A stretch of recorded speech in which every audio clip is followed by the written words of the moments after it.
new reports find 36% increase in anti-Semitic incidents in the US.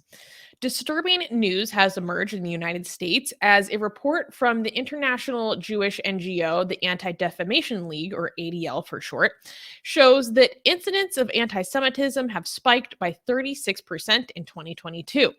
This is the third time in just 5 years that the tally has been at its highest since the data collection began in 1979. The numbers are truly alarming, with 3,697 incidents of harassment, vandalism, and assault against Jewish people and communities recorded. The audit also revealed that anti-Semitic harassment increased by 29%, vandalism by 51%, and assaults by 26%. It's not just Jewish people who are being targeted, as a newly released report by the FBI shows that hate crimes rose by 12% in 2021 in general.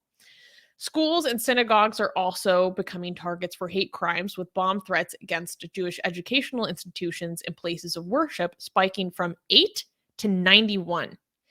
The ADL argued that politicians, celebrities, and groups have been instrumental in normalizing and spreading anti-Semitic sentiments and stereotypes. So I thought that this was important to cover because it shows that this is still very much an issue in American life, and I don't think it gets the attention, or it's not taken as seriously as it deserves. And I also thought it was very interesting because the ADL in their report showed that a pretty substantial, first of all, there are only 5 states in the United States that make up over half of all incidents. So a lot of it is coming from a few very specific locations, but they are places with a predominant or the largest Jewish populations in the US, so it makes sense. But the ADL actually specifically was able to tie a number of assaults and like hate propaganda incidents to Kanye West specifically, saying that, yeah, Mogambo was saying Kanye West, that he was explicitly mentioned in a number of the incidents. So Armin, what do you make of this? What is the actual reason for why all of this is going up? I don't understand. Like, what's the major cause? So the ADL points to the use of social media as a large one. And they also, this year, they are specifically talking about the role of celebrities and the role of celebrities in boosting either conspiracy theories or stereotypes that are either covertly anti-Semitic or overtly anti-Semitic. Because, like, basically, here's the thing. If you know anything about conspiracy theories, basically every conspiracy theory comes back to it being, I don't know, okay, what I can say with YouTube. It comes back to, you know, we're all being controlled by a certain specific group, right? Right. The group is the one that we're talking about right now. So, like, that's a big way that it gets boosted in general as well. But I thought that them making such an emphasis on the celebrity aspect of it this year was really interesting. If I had to guess, I would say it has a lot to do with young men. This is just a guess.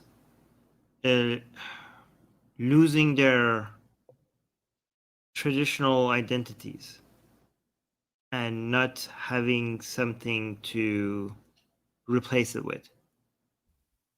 I think it has a lot to do with that. I think you're right. On like a psychosocial level, you're totally right. Because I've studied a lot of people that are involved in extremist groups, and across the entire political spectrum, across religious spectrums, the thing that drives people to get involved with that to begin with is like a psychological and emotional vulnerability that some part of them they feel isn't good enough. And so psychologically, it's easier for them to say, I'm failing in my life or not living up to my expectations because another group is responsible for taking that from me, versus the accountability and responsibility and insight to say, actually, I actually have the locus of control within myself, and I have the ability to change my environment and lift myself up should I choose to. But that takes actual personal responsibility, right? And then if you continue to fail to do that, that can be very threatening to one's self-esteem and ego. So it's easier to hold another to scapegoat another group. Did I make sense? Yeah, yeah, yeah. Okay. I think it's how do I say? You know, the question of who am I and what I'm supposed to do is a very important question, especially for men, right? Because for women that is more defined, you know, than and men not being able to fulfill that their roles take it a lot more personally. Okay. I agree. So that question not being answered means that you feel out of place, you feel insignificant, you feel demonized, and then what happens is that you just accept all of that and you just make that all your identity, right? You go all the way in. I do think some of the suggestions people are making are wrong. Some people were suggesting it's because of capitalism, and What? no, it's not capitalism. Some people are suggesting I don't think it's Kanye West or people are saying it's Trump. I think people like Trump and Kanye West are a reaction to a bigger thing that is happening, right? These are not things that an individual causes or celebrities causes. This is the things. It's more of a thing that is happening, and you see it, the results of it. You see the reflections of it in how celebrities or certain politicians decide to act upon it and take advantage of it or write it. These are people who are writing it, but Yeah. just because somebody is surfing on this wave, it doesn't mean that they are making the wave. Does that make sense? Yeah. Yeah, totally. I think I'm going to think about what you said in terms of like the role of men having to come from this. I think you're right. I think young men in America are really not doing well. And I have a lot of long-term concerns about it. And some spicy opinions. I have some controversial opinions about it. Yeah. I would like to hear this. We got I think my number one spicy opinion is that I think we need affirmative action to get more men into higher education. Higher education? Well, to I keep think men in higher education. One thing I think we could stop doing is to act like celebrating women means to push away men. That's one thing that we should stop. We should stop doing immediately, right? This whole normalization of anti-man talk and claiming, for example, there's so many examples. Like, how people say, "Oh, if only women were in charge, everything would be better." Shut up. I hate that. I Just shut freaking up. hate that so much. Oh my God, don't even get me started. I hear it so much nowadays. Yeah. Yeah, like all this the men, they had their chance, just put the women in. Oh God. No, there's so many. This is just one example. There's so many.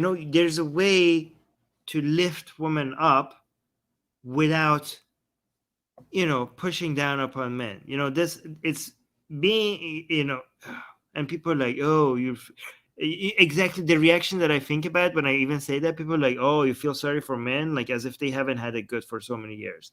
That just continue speaking like that against men for them to feel like they haven't, especially men that haven't had the experience of being in power or enjoying them being male, giving all those advantages. Just keep talking to them about them like that, and then ask why they're being radicalized. Just we'll see. Don't even get me started. Yeah. So we got how I get behind closed doors. Yeah, I know. Oh yeah, Jesus Christ! No, don't do that here. Don't do that live. Don't do that live on air, Susie. We're gonna get canceled. Oh my god. You can now get the sexiest blasphemous art ever known to mankind for free. Too sexy to show most of it here on YouTube. We draw Muhammad, Hindu goddesses, sexy hijabi art, Jesus, Mother Mary, Japanese god, Greek gods, and much, much more. Click on the link below where it says get our free blasphemous art.